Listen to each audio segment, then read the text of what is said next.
We have 11 amazing restaurants featuring a wide variety for every price range and appetite.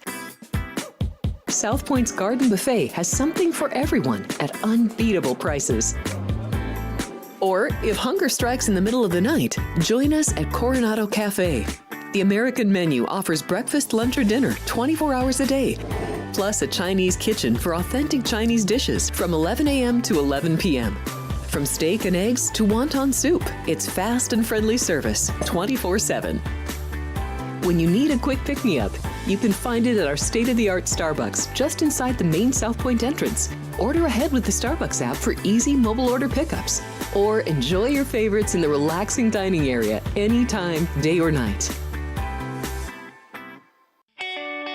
If you love Mexican food, Baja Miguel's has all of your south-of-the-border favorites. There are dozens of classics to choose from, like fajitas, ceviche, chimichangas, tacos, and more. And for spirit lovers, Baja's colorful non-smoking tequila bar is right outside.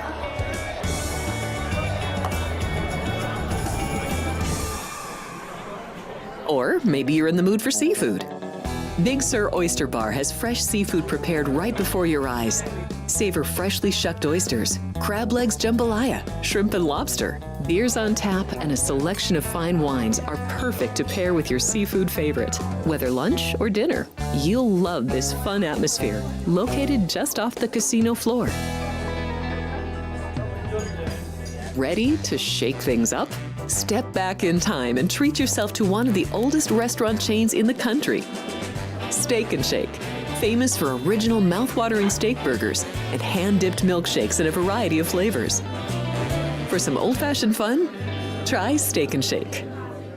Sports by the book. Sports by the book. Sports by the book. Sports by the book, South Point Studio. We don't make stuff up here. I would only play the Pirates team total going under. What the hell happened to Minnesota's pitching? This total has really crashed without plumbing the lineup. I think this number's too high, but they're laying me the 6. Oh, I know. Caitlin Clark drives handle on the WNBA. Never mind all these Mickey Mouse other stations. We are giving you hands-on information. It's Sports by the Book at the South Point Studio. Here's Jeff Parles and Alex White. Good morning. Welcome in. It is Sports by the Book. I'm Jeff Parles. She's Alex White. Alex, we got a lot of baseball to get to today. A really good card, too. I actually am excited to break it down. I've got a lot of leans right now. Hopefully a few good plays by the end of the show. Can you just flip around your, well, it's not the whiteboard. So this is the clipboard.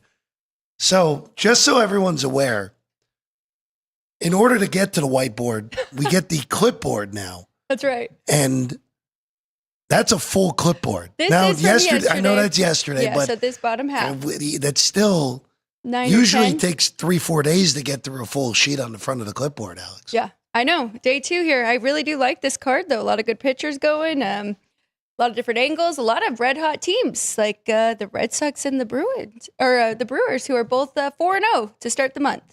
You know, it's the Red Sox just continue to win, and now we're in control, number one wild card in the AL. Pretty crazy all the way around the run they are on. All right, let's get to it, Alex. Let's start in Pittsburgh. Let's start with Logan Webb and the Giants against the Pirates. They just can't beat the Pirates. They're 0-4 against them in the last week. Webb's minus 135, Burrows is plus 120, and a total of 7.5 here tonight. You know, I am a big Logan Webb backer, and I mean, there was a couple brutal starts in there, but I'm going to take that more as of the offenses that he was going up against. It was the Dodgers, the Blue Jays, and then the Mets. So he pitched really well against Pittsburgh the first time, 5 2/3, 1 earned run in that, 11 strikeouts, 4 walks. I think he can have another good outing here. Don't really trust their bullpen, don't want to get involved there. So I think first 5 has got to be the way to play this with Logan Webb going today. I should say under 4 too, Alex, first 5. I don't hate that. That's what I was just going to say. Burrows has been very good for the Pirates. And I mean, he's coming off 4 out of 5 really good starts. He did get hit up by the Twins, but that's it. Really just 1 earned run in 6 and then scoreless against the Diamondbacks. So he has been really good as well. So I don't hate that either. Minus 135 or under 4. I'll just say this with the Giants. Just again, they've fallen out of it. They sold. It's just so interesting to see the pricing with Webb this cheap. Again, I know it's on the road. I know the Pirates beat them last time out, but still pretty cheap at minus 135. All right, let's go to Atlanta. Braves and Brewers. Brewers just scorching red hot. 3-game lead, their biggest of the year in the National League Central. They have, if you throw the National League standings at everybody at the current moment, I can't believe that the Brewers have opened up a 3.5-game lead and with the tiebreaker on the Dodgers. So really, they are 4 games clear of both the Dodgers and the Phillies right now. They have the tiebreaker on the Phillies as well. It is incredible that the Brewers, who were an afterthought at the beginning of June, are now in complete control of the National League number 1 seed. Forget just the division. They are in control of the number 1 seed. And having the entire NL postseason go through them, there you see the standings right now. It's really still 6 for 6. The Reds are the only team that I think could really make it interesting, even though you look at the teams that are 5.5 and 6 back. Miami's unbelievably scorching hot at the moment. The Giants are not going to make a real run. Same deal with the Cardinals. But, Alex, here you go. Freddie Peralta's a minus 145 favorite against Atlanta, who is all the way near the bottom. I think this is a cheap price on Peralta here tonight against the Braves team that now is without Acuna and without Austin Riley, who went on the IL yesterday. It just sets up nicely for Peralta, who has been Milwaukee's best throughout the whole season. So I kind of tiptoed around and tried to find the best bet Brewers team total yesterday, looking at that or first 5 with the run line there. But Ryan jumped on and said Brewers run line, full game. And I think he's onto something. I think you go right back to that here, minus 1.5 plus 110. Peralta does make me a little bit nervous because of their great pitchers. He definitely walks some guys, doesn't have great control.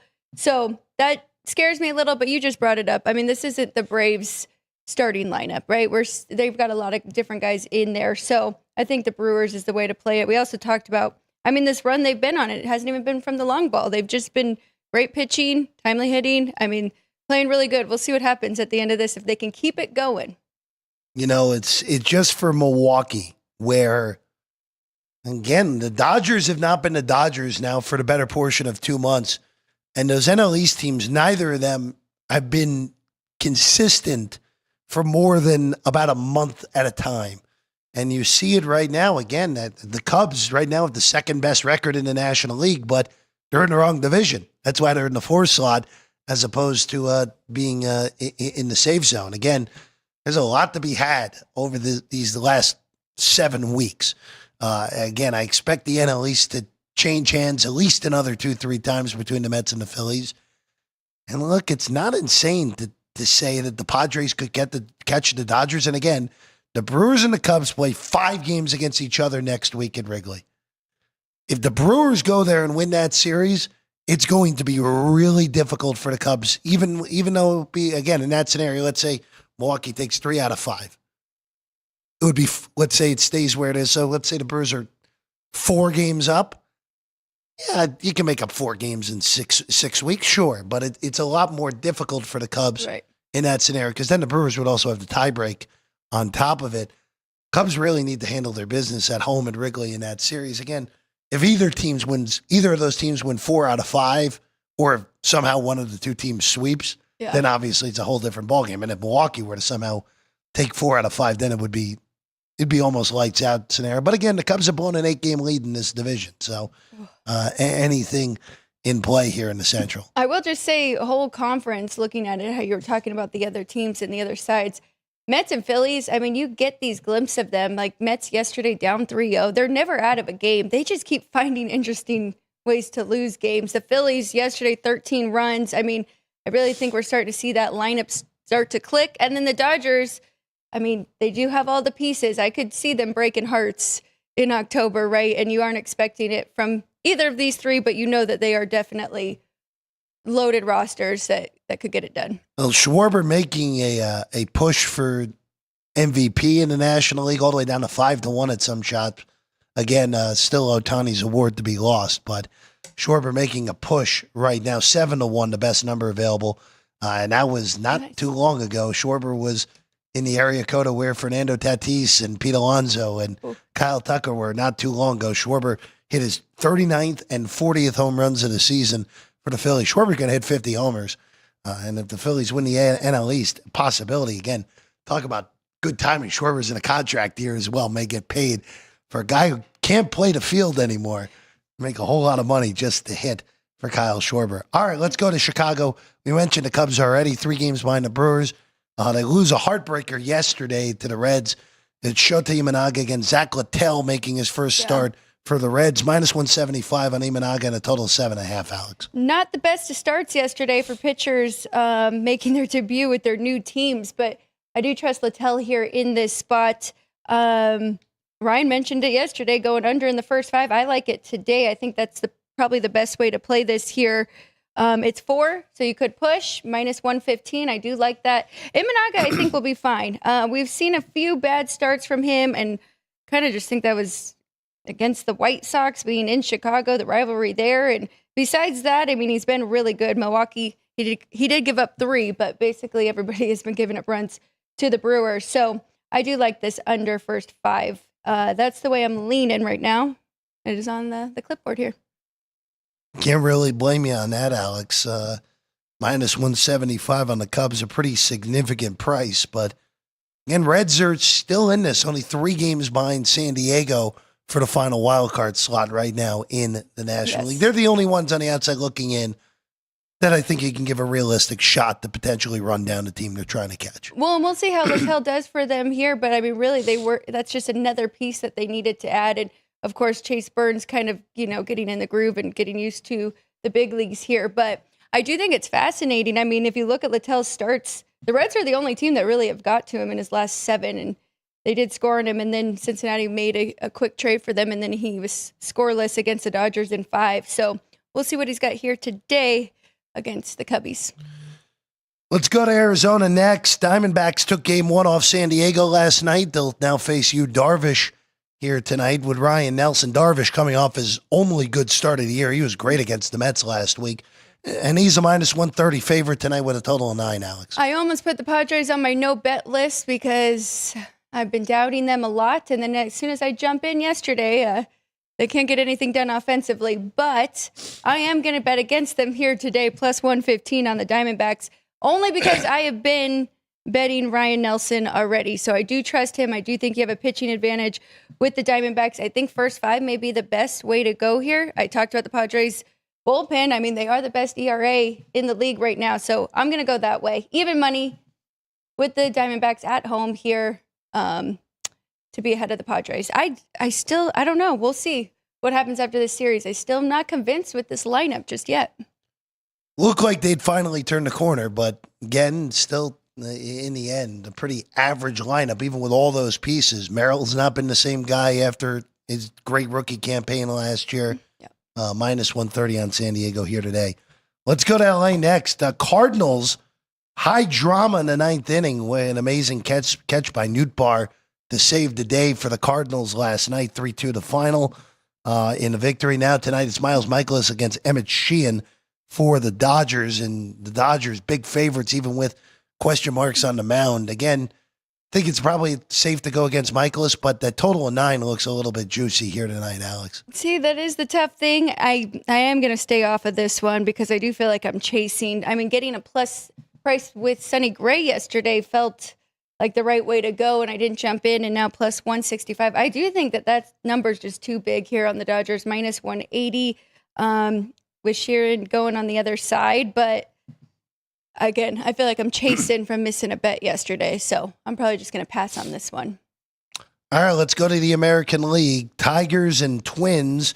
Chris Paddock sees his former team today for Detroit. Tigers have nicely stabilized the ship after their horrible stretch. Still with an 8-game lead in the American League Central.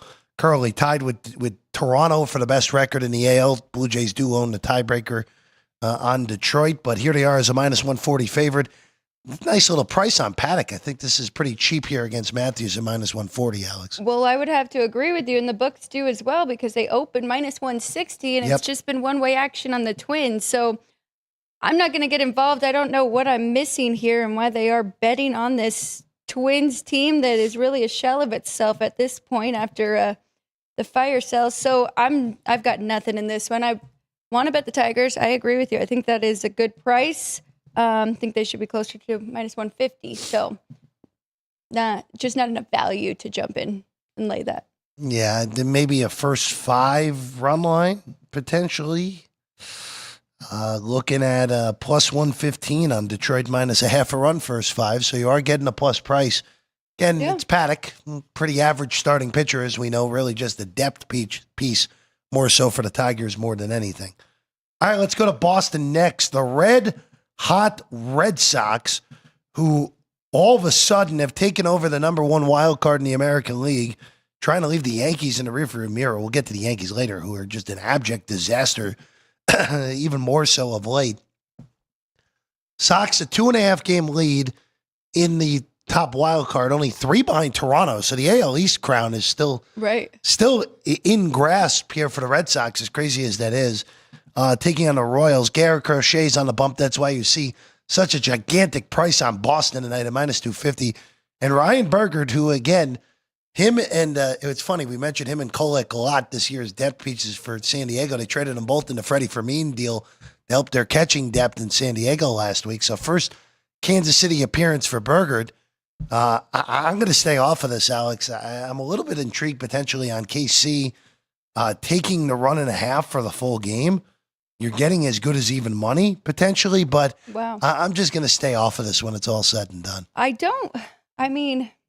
That is tough because that is pretty tempting there, but I think that's the right price on Garrett Crochet and the Red Sox here, especially if you add in the 6-game winning streak coming into this one.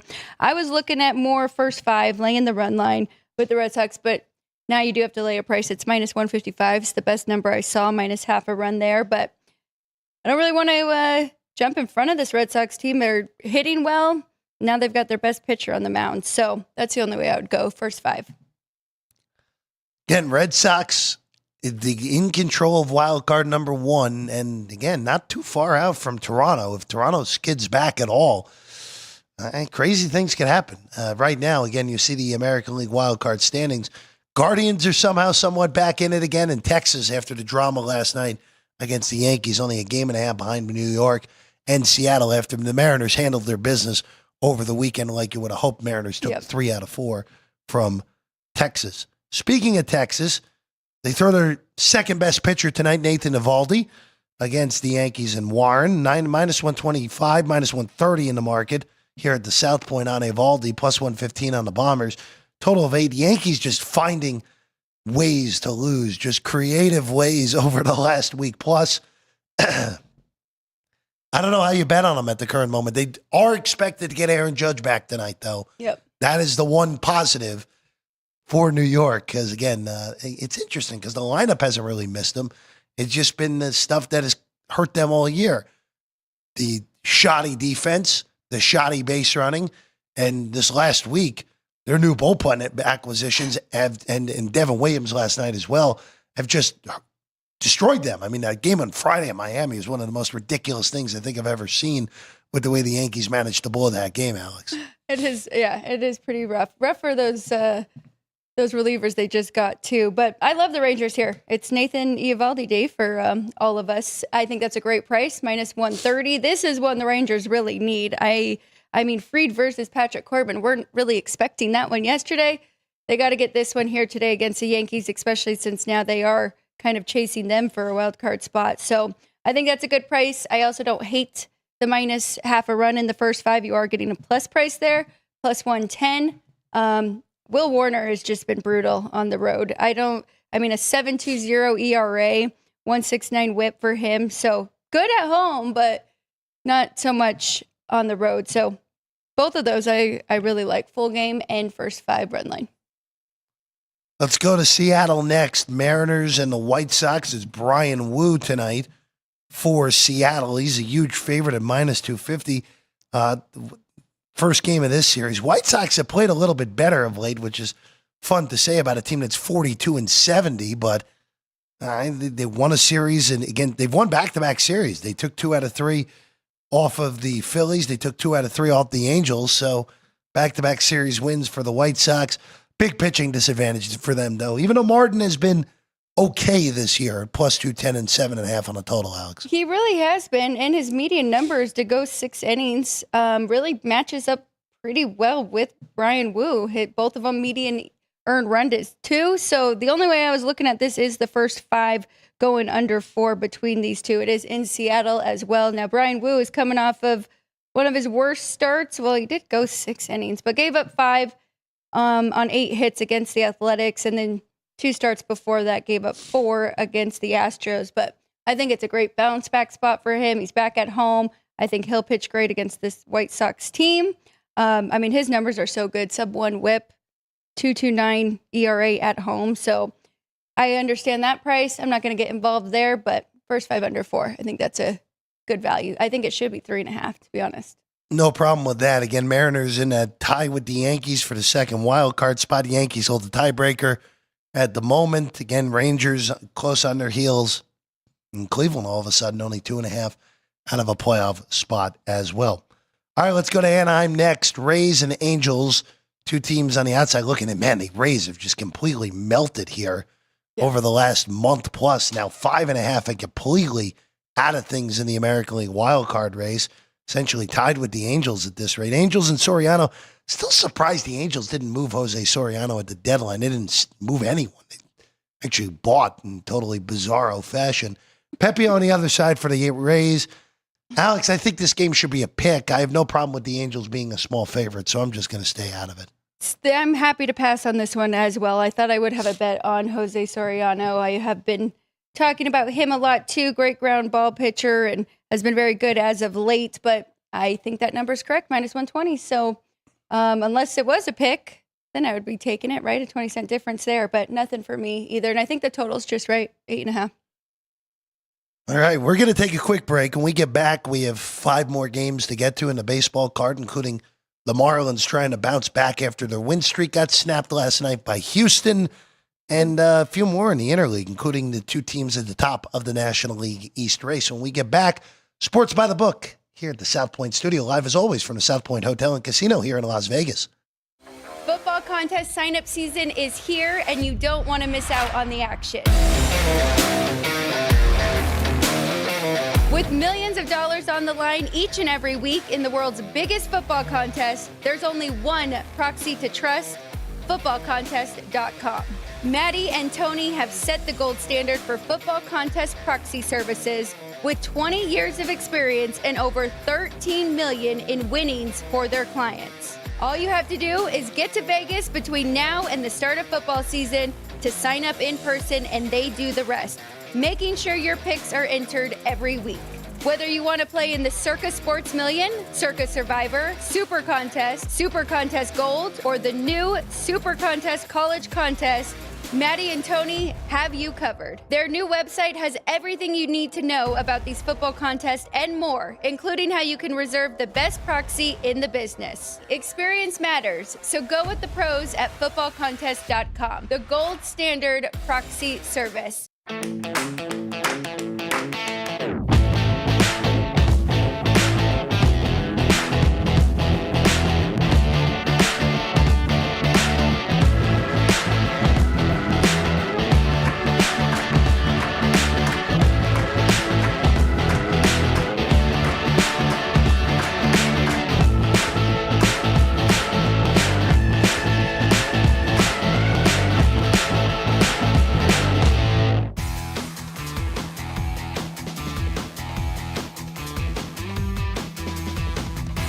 Welcome back in Sports by the Book, South Point Studio. Jeff Parles, Alex White. Alex, you have one quick note on that last game that we just touched on in Seattle with the White Sox and the Mariners. I do, and that is why I have the clipboard and have all the notes just so I don't miss anything. I'm so used to betting those first 5 unders now throughout this year. But Chicago and Seattle both had the day off yesterday. 4 teams did not play. These are 2 of them. First game of this series, rested bullpen. I mean, the White Sox bullpen has actually been pretty good. They're right there, pretty average. But their ERA is a 3.91, and looking at Seattle, 3.63, so slightly better. But I trust both of them. I think that's probably the better way to go, under 7.5 full game. Then you don't have to even worry if either of the starters give up a single home run or anything like that. So, All right, let's keep it rolling. Let's go to Miami. Marlins have the win streak snapped. They weren't seeing the Yankees. I still can't believe what the Yankees have done over the last 4 days. It's just really just an abomination what they've turned into. Just a mismanaged mess, but that's a different discussion for a different time. But the Marlins, undecided for the Astros here today. Cal Quantrill on the other side for Miami. I'll just say this, Alex. If you're going to give me the Astros essentially a flip on a dime line, and here at the South Point, it's the same as what a dime line would come on the dog anyway, on a flip, I should say, on the Stros, a minus 105. I think that's a pretty good price. I don't really care who Houston throws. They're not going to be much worse than Quantrill if they're worse at all. So this would only be a look to Houston at minus 105. And by the way, that is the best price in the market on the Stros, minus 105. I think that's a great way to play it. Actually, Ryan and I talked about the game yesterday because the Marlins were like minus 125, maybe minus 130. And I said, this is very recency bias, right? Yeah. Because of what the Marlins have done. And the Astros, of course, did get swept as well. But yeah, so I think that was a good play. And we also talked about how this lineup just needed a little time to mesh. And I think they did it yesterday against Sandy, scored 8 in that game. So I do think there's value there. I think the Astros should be a favorite, I think about minus 130. So definitely get in a 20-25 cent difference there. Up next, Alex, let's go to Washington next, as this is actually a pretty interesting pitching matchup with Severino and Gore for the Athletics and the Nationals. Gore has not been the same guy over the last 6 weeks. Severino, we know, home road splits much better on the road than he has been at home this year. This has been a little bit of a bouncer, but we're back to the originator with Washington as a minus 130 favorite at home. The home road a little flipped on our screen, but minus 130 on the Nats, 8.5 your total here for this one, Alex. Another one that I was very happy to pass on. I've been following Severino, and not only has he been good on the road, but he's been really good at home as of late too. He's got 4 really good starts coming into this game, and I think he can pitch well here against the Nationals too. But I'm waiting for Mackenzie Gore. I do think that he could have a bounce back.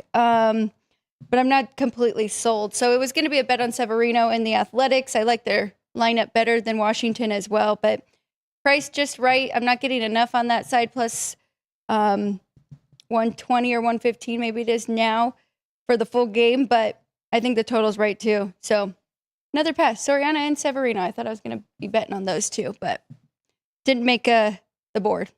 Yeah, I have no problem passing here today. I don't even really want under 4.5 first 5 either, just because both of these guys give up homers. That's the bigger concern more so than anything. And you look tonight in Washington, the wind is blowing. It's actually not too hot. It's only 78 degrees at first pitch. Pretty good for first week of August in D.C., but the wind is blowing out to left. So a little bit of a concern on that weather, at least with the wind in D.C. tonight.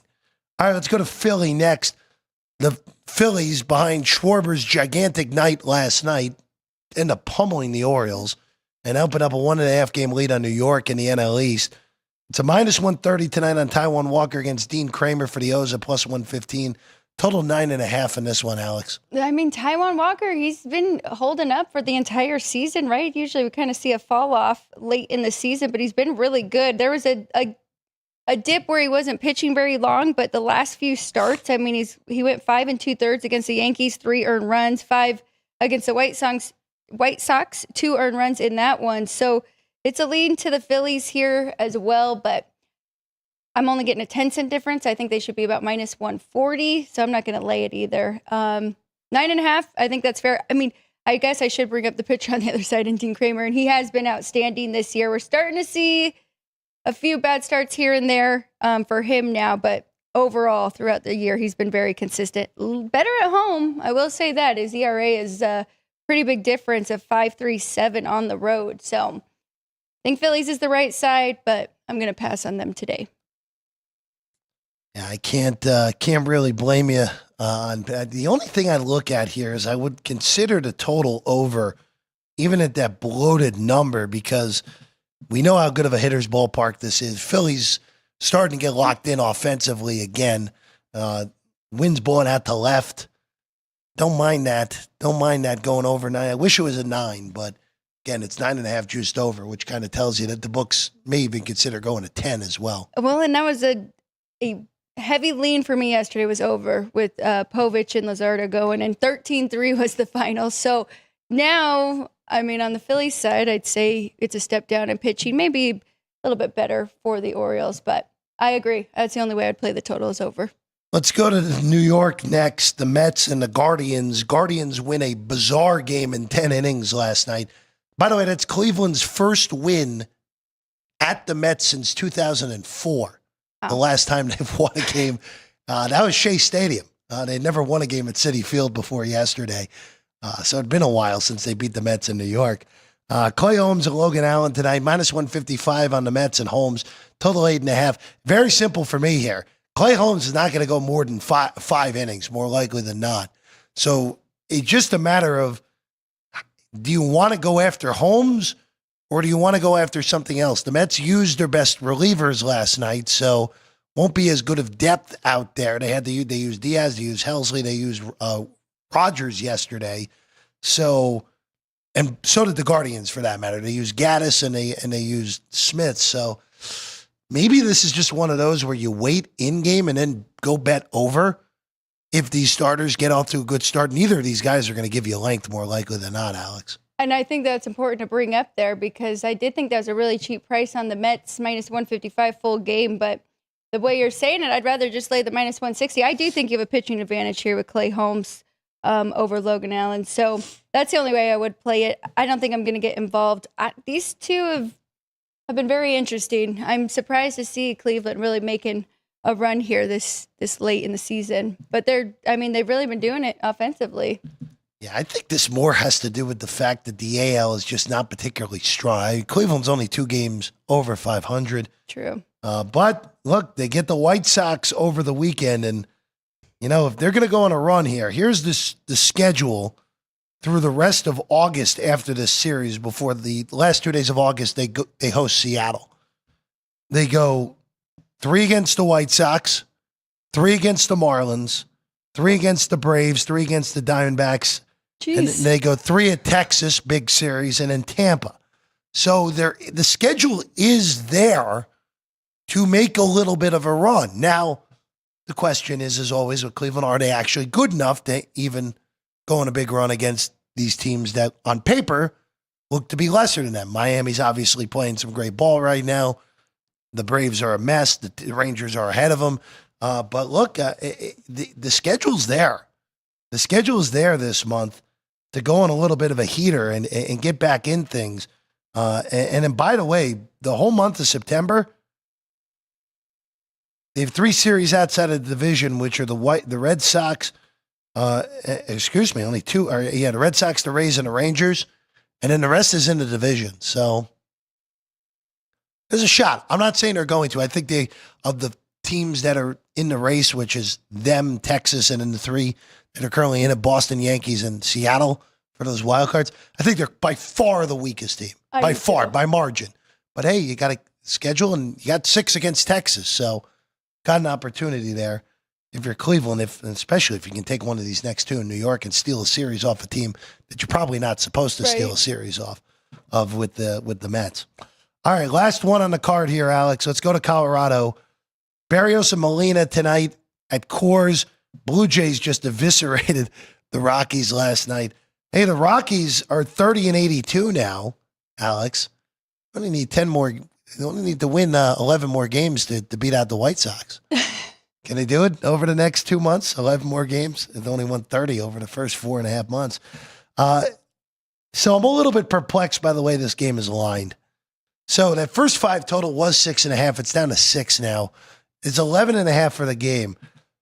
Now, Berrios, who is, if he has a flaw, he gives up homers. Molina's been hit or miss in his limited major league action. It's going to be 91 degrees in Denver tonight. I see 11.5 in a game that I thought was going to come 12.5. I'm going to look to bet the game over. And these games have been zooming over in the recent few days in Colorado. And I'm a little bit surprised, even with Berrios, but with Toronto's offense, Alex.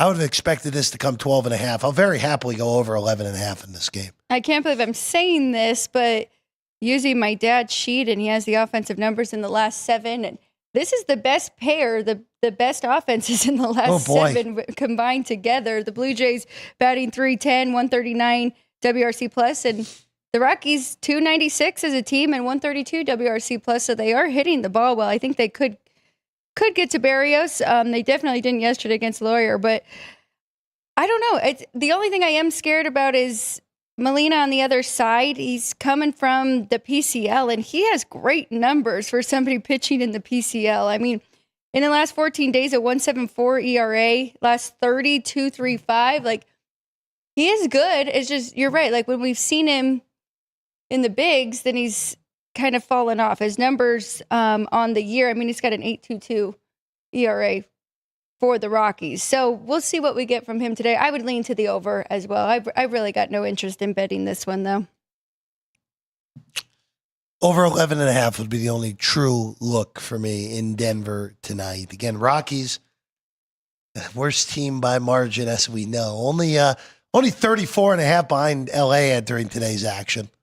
34.5, pretty good. 23.5 out of fourth place. Not bad. Not bad stuff. They're from the Rockies. Oh, my goodness. So bad. How many series did they win? Okay, so they lost to the Guardians. They just beat the Pirates. They won 2 out of 3 from Pittsburgh. And again, that game on Friday night was one of the most outrageous things you'll ever see. Yes. Down 9-0 after the top of the first and come back and win 17-16. Friday was one for the books in Major League Baseball with 3 games. It's had 25 or more runs. Just the third time in the last 110 years that's happened in Major League Baseball. Crazy, crazy, crazy. All right, we're going to take a break. When we get back, we'll have the trivia answer of Alex's whiteboard. We'll say bon voyage here on a Tuesday morning here on Sports by the Book, South Point Studio. If you're celebrating a special occasion or just love fine dining, you're in the right place. Come experience the crown jewel of South Point restaurants, Michael's Gourmet Room. Welcome. With over 600 different types of wines and magnificent dishes prepared tableside, you'll revel in the rich classic Vegas decor and the best black tie service in the world. This intimate gourmet room has earned accolades galore. Come to Michael's Gourmet Room for an unforgettable dining experience. Another famous restaurant is the Silverado Steakhouse, where you'll find the charm and service that discerning patrons require. From top quality steaks and chops to fresh seafood and desserts, you'll love the award-winning wine list and menu at Silverado Steakhouse. Steak lovers have even more options with primarily prime rib. Catering to hearty appetites, the menu features a variety of flavorful prime rib cuts, dry-aged to ensure tenderness, and then seasoned and slowly roasted. Although prime rib is our specialty, it's not the only thing on the menu.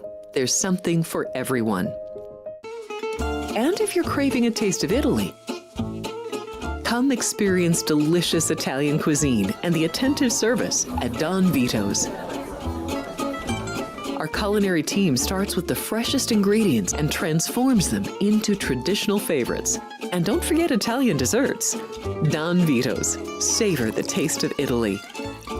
Finally, if sushi is more your style, join us at the popular Zenshin Asian restaurant and sushi bar, where we're serving up the freshest sashimi, nigiri, and sushi rolls.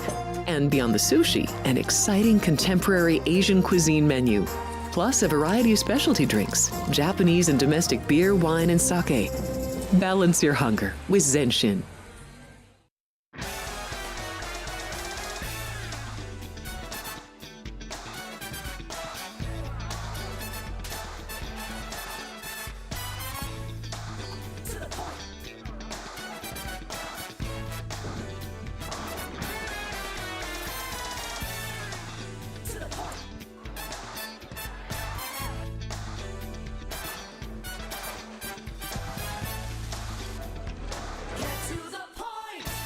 Sports by the book. Sports by the book. Sports by the Book. Sports by the Book, South Point Studio. We don't make stuff up here. I would only play the Pirates team total going under. What the hell happened to Minnesota's pitching? This total has really crashed without plumbing the lineup. I think this number's too high, but they're laying me the 6. Oh, I know. Caitlin Clark drives handle on the WNBA.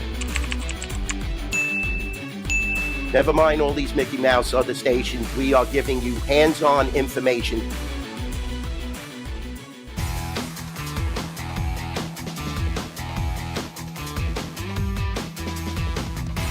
Welcome back in Sports by the Book, South Point Studio. Jeff Parles, Alex White. Just a quick mention here. We talked about it with Chris on Friday. Of course, last year, the highly debated college football championship prop, which was Ohio State and Georgia versus the field, which Alex took a hell of a road to get to Georgia or Ohio State, but it got there in the end with the Buckeyes winning the title. A little bit different this year. There's no true two-headed monster like there was last year, so Chris and company did it a little bit differently this year. So the Power Four conferences get their own level here and in the field, which will include Notre Dame as well. So the SEC's plus 135, the Big Ten's plus 140, the ACC's 10-1. Hello, Clemson.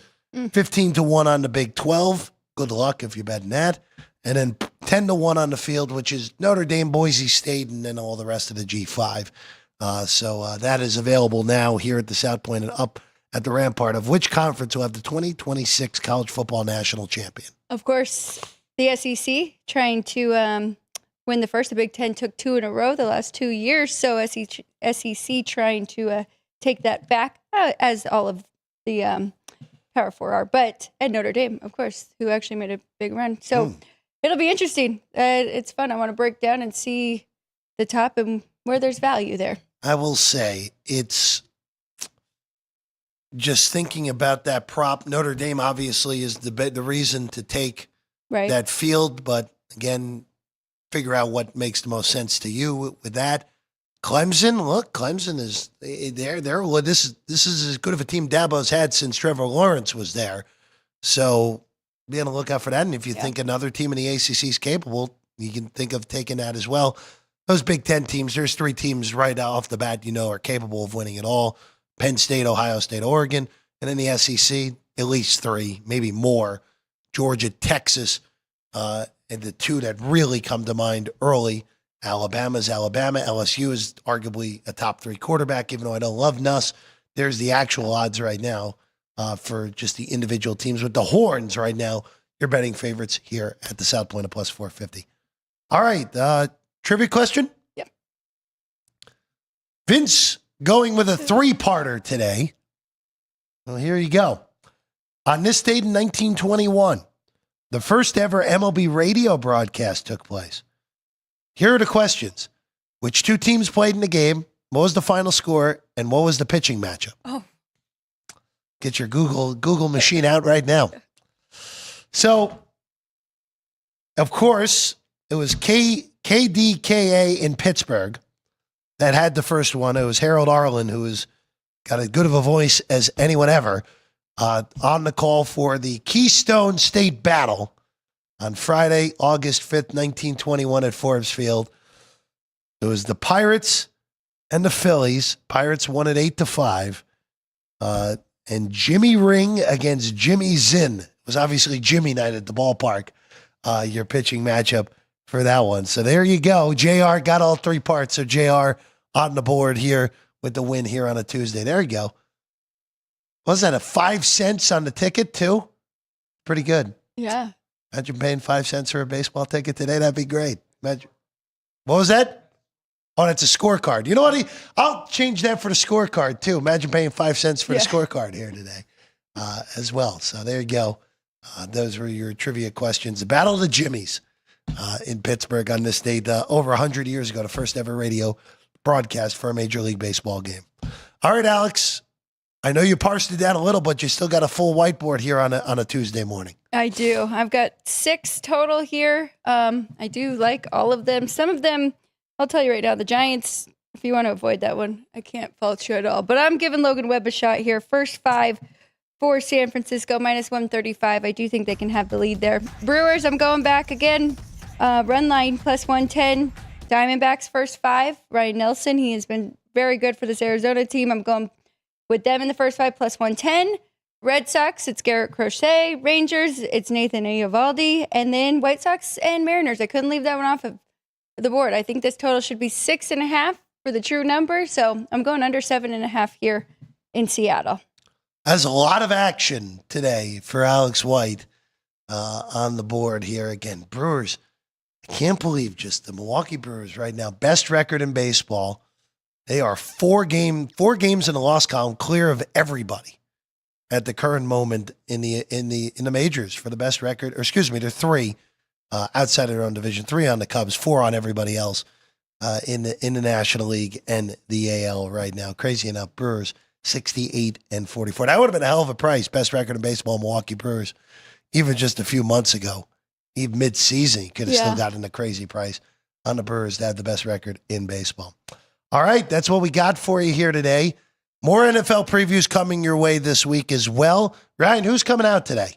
Bears. Oh, yeah, there we go. Chicago Bears. Alex and I a little bit oppo on the Bears. One of us high on them, one of us not on the Chicago Bears. I know today we got some more recordings coming, so you'll be able to see them soon as well. But we're looking forward to that, motoring through the NFL previews here on Sports by the Book. We're back tomorrow, same time, more baseball here on the show right here on Sports by the Book. She's Alex White. I'm Jeff Parles. Shout out to the crew, Ryan, Vince, and Jerry, Drew Dog, Ann, and Sean, who's enjoying his weekend here on a Tuesday. So shout out to our resident tall guy as well. We'll see you again tomorrow, Sports by the Book, South Point Studio.